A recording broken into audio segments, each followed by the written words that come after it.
So hello everyone, welcome to VSP online classes. और आज का हमारा जो टॉपिक है वो पॉलिटी एंड गवर्नेंस से है। और आज जो हम टॉपिक कवर करेंगे वो है 104 कॉन्स्टिट्यूशनल अमेंडमेंट एक्ट और आर्टिकल, इससे रिलेटेड जो आर्टिकल्स होंगे वो हम लोग डिस्कस करेंगे। तो चलिए अब शुरू करते हैं इस वीडियो को। सबसे पहले हम लोग देखते हैं 104 कॉन्स्टिट्यूशनल अमेंडमेंट एक्ट, इसके थ्रू क्या क्या किया गया था ये चीज़ हम लोग देखेंगे। फर्स्ट पॉइंट है, it extended the reservation of seats for SC and ST in the Lok Sabha. यानी कि 104 जो कॉन्स्टिट्यूशनल अमेंडमेंट एक्ट हुआ था इसके थ्रू SC और ST का जो लोकसभा में सीट था उसको फिर से बढ़ा दिया गया था 10 साल के लिए। यानी कि लोकसभा और लेजिस्लेटिव बॉडी यानी कि स्टेट लेजिस्लेचर में जो भी इनके सीट्स रिजर्व होते थे उनको 10 साल के लिए फिर से बढ़ा दिया गया है। और ये 10 साल के लिए क्यों बढ़ाया गया? क्योंकि एक प्रोसेस था कि जैसे जब संविधान बना हुआ था तो उसमें सीट जो रिजर्व किया गया था तो उसमें प्रोसेस ये था कि फिर से 10 साल के बाद ये सीट ख़त्म हो जाएगा, लेकिन उसके बाद हर 10 साल पर इसको बढ़ाया जाता रहा। सेकेंड पॉइंट है, not extending the provisions of nominating Anglo Indians to Lok Sabha and legislative bodies. तो जैसा कि हम सभी जानते हैं कि लोकसभा या फिर स्टेट लेजिस्लेचर में जो एंग्लो इंडियन को नॉमिनेट किया जाता है लोकसभा में प्रेसिडेंट के द्वारा और स्टेट लेजिस्लेचर में गवर्नर के द्वारा जो एंग्लो इंडियंस को नॉमिनेट किया जाता है वो अब नहीं होगा, उसके प्रोविज़न को ख़त्म कर दिया गया है। यानी कि अब से नॉमिनेशन नहीं होगी इनकी।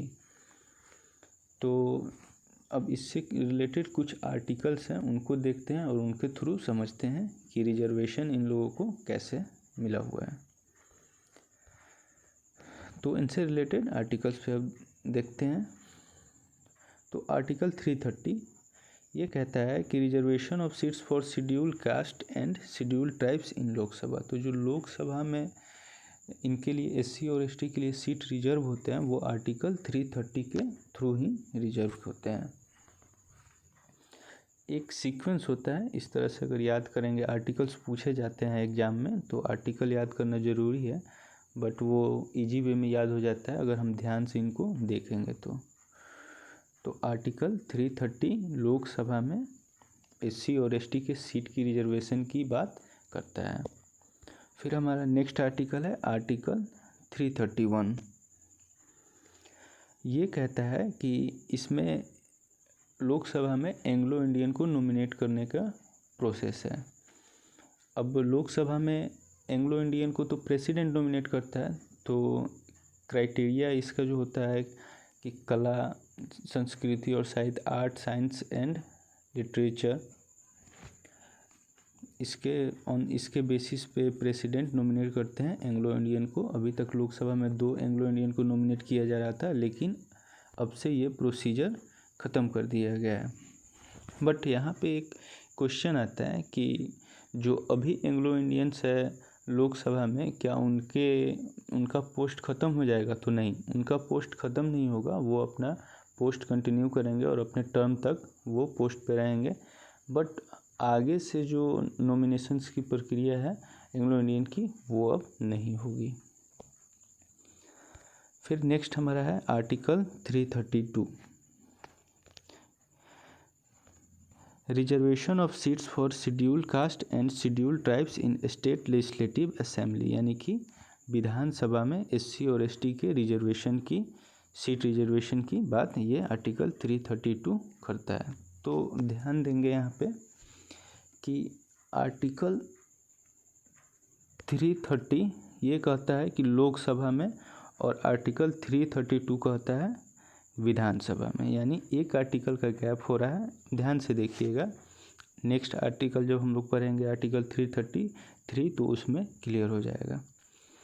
तो यहाँ पे आर्टिकल 332 इतना ध्यान में रखना है कि विधानसभा में SC और ST का सीट रिजर्व करने की बात करता है। चलिए नेक्स्ट स्लाइड में देखते हैं। आर्टिकल 330 कहता है कि nomination of Anglo Indian in states legislative assembly.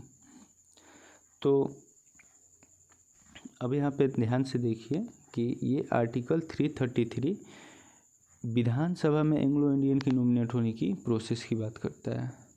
तो अब अगर हम सीक्वेंस देखेंगे तो आर्टिकल 330 कहता है कि SC ST का रिजर्वेशन लोकसभा में, ठीक है। फिर आर्टिकल 332 कहता है, एक आर्टिकल का गैप हो रहा है, और ये कहता है विधानसभा में SC ST का रिजर्वेशन। फिर उसी तरह से आर्टिकल 331 कहता है कि लोकसभा में एंग्लो इंडियंस का नॉमिनेशन, और आर्टिकल 333 कहता है कि विधानसभा में एंग्लो इंडियन का नॉमिनेशन। तो ये एक आर्टिकल का गैप करके है, इससे आप आसानी से इस तरह से याद कर सकते हैं कि आर्टिकल 310 लोकसभा में SC ST का रिजर्वेशन, और आर्टिकल एक गैप करके आर्टिकल 332 विधानसभा में SC ST का रिजर्वेशन। फिर उसी तरह से आर्टिकल 331 में लोकसभा में एंग्लो इंडियंस का नॉमिनेशन, और आर्टिकल 333 एक गैप करके विधानसभा में एंग्लो इंडियन का नॉमिनेशन। तो इस तरह से इजी वे में हम लोग इसको याद कर सकते हैं। अब फिर कुछ और आगे आर्टिकल्स देखते हैं। आर्टिकल 334 कहता है कि reservation of seats and special representation would cease for 10 years after the commencement of constitution. तो इसी आर्टिकल में ये बात कही गई है कि जैसे जो रिजर्वेशन जो दिया गया है वो संविधान लागू होने के 10 साल बाद ख़त्म हो जाएगा, बट ऐसा हुआ नहीं। वो फिर हर 10 साल पे अमेंडमेंट करते हुए इसको अभी तक बढ़ाया गया है और यहाँ तक लाया गया है। तो हर 10 साल के बाद ये अमेंडमेंट इसमें किया जाता है। नेक्स्ट आर्टिकल है हमारा आर्टिकल 336। ये कहता है कि डेफिनेशन ऑफ एंग्लो इंडियन। अब एक बात का ध्यान दीजिएगा यहाँ पे कि आर्टिकल जो 331 है वो कहता है कि nomination of Anglo Indian in Lok Sabha, यानी कि एंग्लो इंडियन का बात यहाँ पे आ गया है, यानी कि एंग्लो इंडियन का जिक्र पहले हो चुका है, बट एंग्लो इंडियन का डेफिनेशन जो होता है वो आर्टिकल 336 में होता है। तो ये डेफिनेशन बाद में आता है, पहले इनका जिक्र होता है, इसको ध्यान में रखना है। फिर हमारा एक कुछ इम्पोर्टेंट आर्टिकल है जो रिजर्वेशन से रिलेटेड ही हैं, जैसा कि एक बड़ा ही कॉमन आर्टिकल है जिसे हम सभी जानते हैं, आर्टिकल 16(4), जिसमें कि बैकवर्ड क्लासेज के लिए रिजर्वेशन रखा गया, जो हम सब जनरल रिजर्वेशन जैसे जानते हैं कि हाँ किसी बैकवर्ड कम्युनिटी के लोगों को दिया जाता है, तो ये आर्टिकल 16(4) के थ्रू दिया जाता है, आर्टिकल 16(4), यानी उसको ध्यान में रखेंगे। अब यहाँ पे ये कहता है कि आर्टिकल 16(1) में जो है वो रिजर्वेशन है और वो डिसेबल्ड पर्सन के लिए, इन पर्सन विथ डिसेबिलिटीज, दिव्यांगजन जो होते हैं उनके लिए जो आरक्षण की सुविधा है वो आर्टिकल 16(1) के थ्रू है। और हाल ही में एक सुप्रीम कोर्ट का जो जजमेंट आया था उसमें सुप्रीम कोर्ट ने कहा था कि दिव्यांगजनों के लिए 3% का आरक्षण होना चाहिए। तो ये दिव्यांगजनों के लिए है, इनको ध्यान में रखिएगा। क्वेश्चन पूछे जाते हैं इनसे रिजर्वेशन में कि पर्सन विथ डिसेबिलिटी उनके लिए किस में आरक्षण की सुविधा दी गई है, कौन से आर्टिकल में। तो आर्टिकल बहुत सारे दे देगा, उसमें से आपको 16(1) ध्यान में रखना है।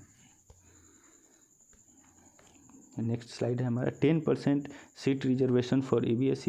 अभी हाल ही में चर्चा में था ये। तो देखते हैं इसको।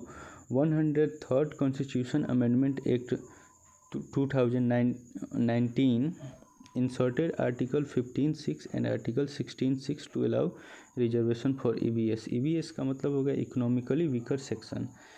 अब यहाँ पे कुछ दिन पहले ही ये मतलब कि न्यूज़ में आया हुआ था, जब लोग इसका विरोध कर रहे थे कि 10% का आरक्षण क्यों दिया जा रहा है।